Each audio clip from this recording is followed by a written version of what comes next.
My interest has always been sparked by my deep-rooted love for African culture and fashion. Growing up, I was surrounded by vibrant textiles like kitenge and kikoi, but I wanted to understand more about their origins, symbolism, and craftsmanship.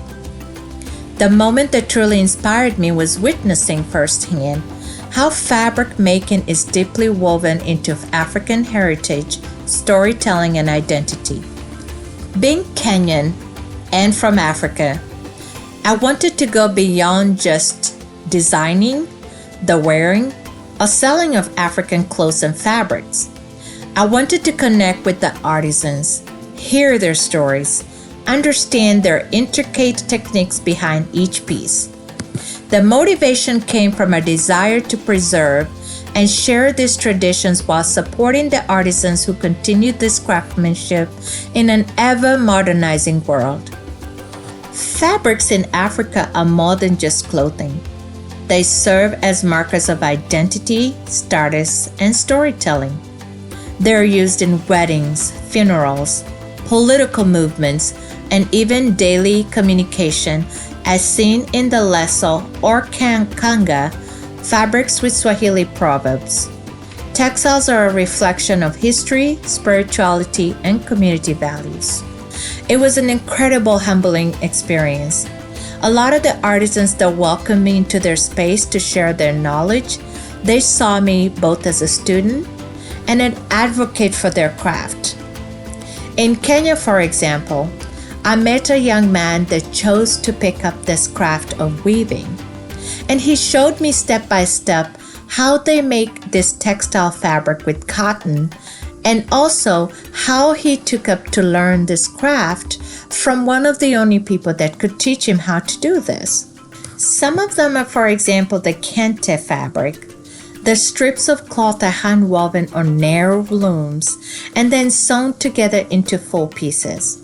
I got to experience how the kikoi textile is made by hand weaving loom from a young gentleman, Hillary, who took me how it takes days to prepare the strings to the fabrics before you even start the looming. And most of the time, sometimes you would find that when you would go to a place, you would have to find a way to show the respect that you have for the culture and for the technique that you're trying to learn. There's always the curiosity of why do you want to know this? But I would say patience and respect help bridge the gap. Another challenge was accessing certain restricted techniques, such as those used in royal garments. I think the main thing I had to work on was building trust, especially with the artisans that allowed me to learn more about their craft.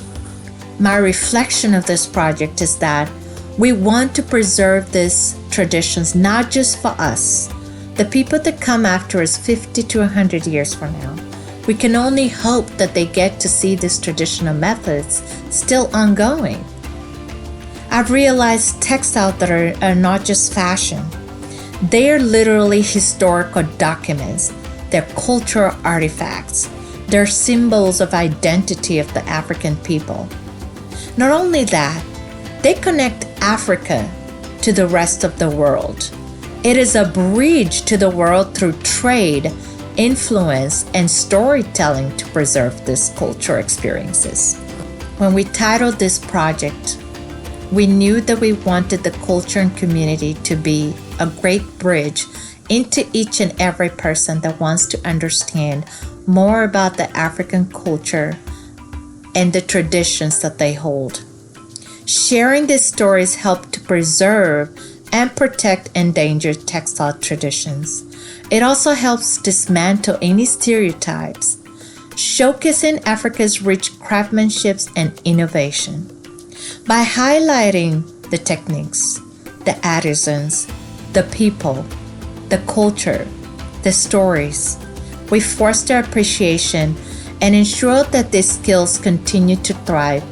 It brings about communities together about knowing who is your neighbor, understanding who they are, and knowing where they come from and why these traditions need to be preserved. Patience, craftsmanship, sustainability, storytelling, preservations. The artisans I met, the people I met, the people that contributed to this journey. I have learned the importance of just being able to value every step of the creative process.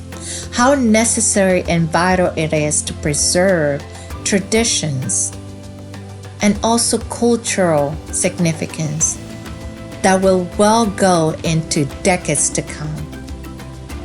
I prioritize ethical sourcing, cultural appreciation, not appropriation, and preserving stories behind each fabric that tells stories that are meant to stay for generations to come.